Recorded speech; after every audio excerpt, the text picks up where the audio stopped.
Good morning, afternoon, evening, whenever you see this. This is Dee with INFP-A Assertive Insights.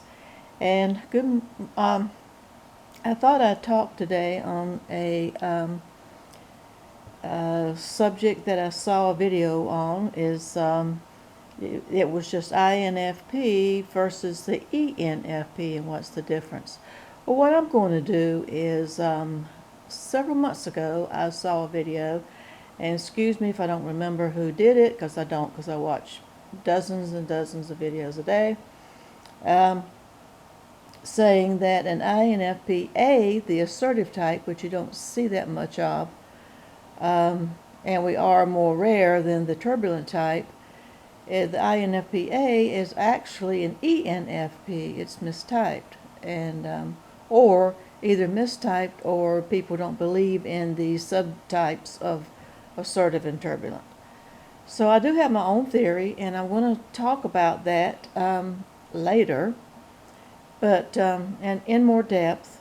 But I thought I would just give you my take, which is what this. You'll have to excuse me because I'm going to be coughing again. I woke up this morning. This is in January. I woke up this morning to 70-degree weather. Should be freezing. So yeah, the trees are about to bud out. I have year-round allergies. It's a strange weather, so I apologize for that. But getting back to the INFP-A being an ENFP, I do have my own theory. I'll get into that later, and I'm going to start doing the really serious stuff where I do analyses and whatnot. In February, if I can get myself organized enough to put it on paper. It's all running around my head, but I want to do it succinctly this time. So yeah. So I'm going to be telling about my take. So if you're new, welcome, and I'll just tell you that this channel is about everything INFP. It will be some about the MBTI specifically, and some about other things having to do with the life of an INFP-A from someone who has lived it. I'm in my retirement age. I don't mind saying I just had a birthday. I'm in my mid-70s. Lived a long time, and I'm still growing, still learning from all of you all. And yeah, from my perch, this is going to be based on my professional experience as a mental health person, my own research, what I have read, what I have lived, what I have observed, all that just jumbled up together, tied it up with a bow at this point in my life. So yeah, so let's get into it. It won't be too long. The intro is longer than this. So yeah, welcome. INFP, the video I watched, and I can't remember who did that, and I've cleared my viewing history. It was a video done probably several years ago, saying that it didn't have the subtype A or T. It was just the difference between the INFP, generally speaking, and the ENFP. And it was a short video, and basically what they were saying was that the only difference is, and I'm sure there are more, but I'm going to go on this one. The only difference is that the ENFP is spontaneous. They do things and then they think about what they did. They process the situation. INFPs process the situation and they have a lot of indecision. So they think and plan in their heads, and then they decide if they make a decision. A lot of times decisions aren't being made, whereas an ENFP will go ahead and do something without thinking about it and then process what they did later. Well, I think that's oversimplification, but that's what I want to do today as a teaser to what I'm going to get into with my theory later. But as an INFP-A, I can say that an INFP-A is not, based on this video, INFP-A is not the same as an ENFP. And I'll say why, using this premise that we INFPs think first and then act later, and ENFPs act first and think later. I can say that the INFP-A is a hybrid. I do a little bit of both. It depends heavily on the importance and weight of the situation. If it's something that's going to be life-altering, like for me, it's money. That's my trigger, and I know that I've had years and years of therapy myself, and my one trigger is money. I hate to spend it. I like looking at it at the bank. I check my bank accounts about as much as YouTube creators check their video analytics. I just like to see the money in there. So if it's something like moving or a big purchase like a car, I've been looking for a camping ride for, gosh, 6 or 7 years. I have gone to look at one idea about 3 years ago, but I'm still driving my 30-year-old car because there's nothing wrong with it. If it's a huge purchase or a huge life decision, or whether or not to leave a situation with a person to say that they don't serve me anymore and I don't want to be around them anymore, I cannot make a decision. I am definitely an INFP. I will just beat that dead horse over and over and over again in my head to the point where I drive myself nuts.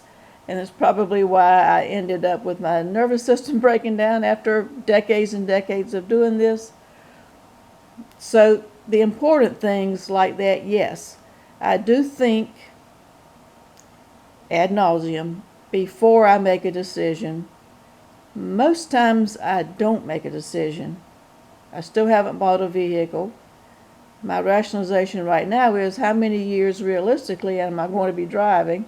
There's nothing wrong with my car. Am I really going to be going camping and van lifing? That's just my illusion, the van life. It's not what it's going to crack up to be.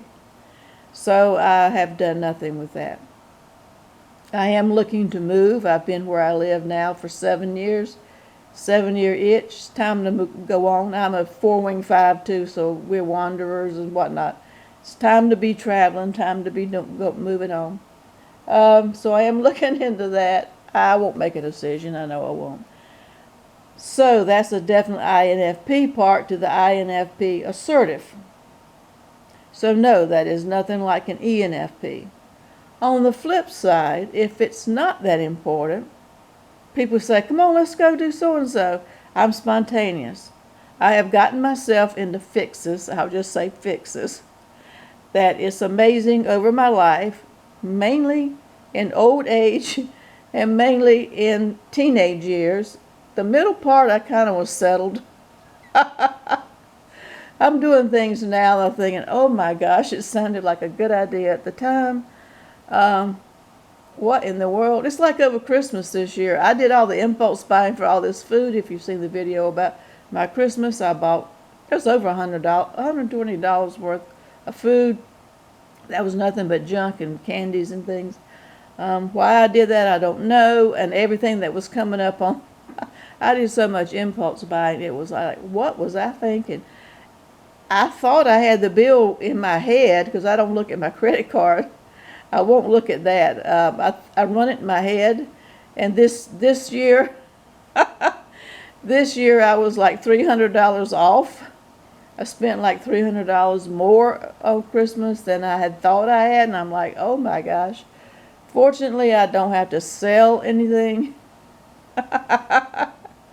I don't have to go back to work. I don't have to hold a cardboard sign at the corner saying, help me, I'm retired, I need money. Which I live near a gas station that's real popular. I have my spot picked out. But yes, I do get into those type of situations. I don't think I go with the flow. Come on, let's go. when I was a teenager, it's a wonder I'm alive. I can't remember anything specifically, but I do know if somebody said, "Come on, let's go," I figured out a way to go. Staying out all night long, nothing good happens. Mama's right, nothing good happens after midnight. And the biggest fixes, but yeah, I'm still here. So yeah, I can be an ENFP. Let's just go. Let's have a good time.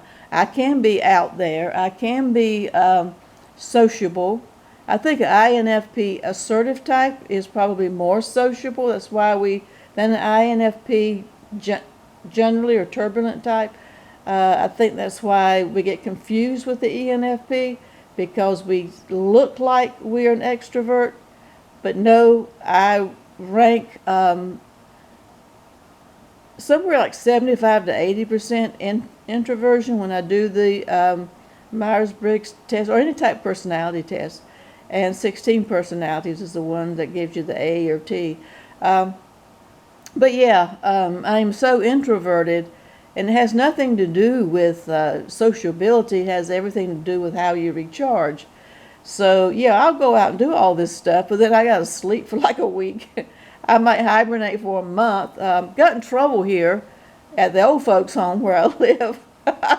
At New Year's Eve, I don't know if you've heard that story. I know you haven't, but New Year's Eve, a friend of mine, neighbor across the hall, she was going to we have a community room we're supposed to be able to use, and she invited some people over for a New Year's Eve party, and somebody who wasn't invited got mad and called the manager. Manager came over, and it was a day off and a holiday, and came over and told us we can't use the community room, which is not in the lease, that you cannot use a community room. It's like, you're going to tear it up. And the woman who was the hostess, she said, "We're old. How are we going to tear it up?" So then we got to thinking, one other person and myself, we got to thinking, and we thought, well, yeah, we should have invited Chippendales. Let's go streak down the hallway. If we're going to get blamed for something, let's go do something wild. That put ideas in our heads. Now my project is to work around this manager and to do things and suffer the consequences later, and let her tell me I can't do it. Tell me I can't do it because it's not in the lease. You can't do it. So yeah, even at my age, I can get in trouble. That's more like an ENFP. Come on, let's go. Let's do it. So yeah, we can do that. I think the INFP-A, and like I said, I don't know any INFPs in person, really. That's part of my problem being here. But the INFP-A is rare compared to the T. Most are turbulent. I do have a theory about that, how you get to be an INFP-A. But catch me later, months later. I did want to run this by. This is way longer than I wanted it to be. But I just wanted to put that out there, to have a video, because I don't have a real INFP video, serious one, coming out this week. So I thought I would do that while it's 70 degrees on 9 o'clock on a Sunday morning. It's supposed to be freezing. Getting ready for the cold weather the later in the week. And I'm going to watch the football playoffs this afternoon. So until next time, I want everybody comment below. Give me a like if you like it. Comment. Love to hear your comments. We're getting there. Till next time, stay safe.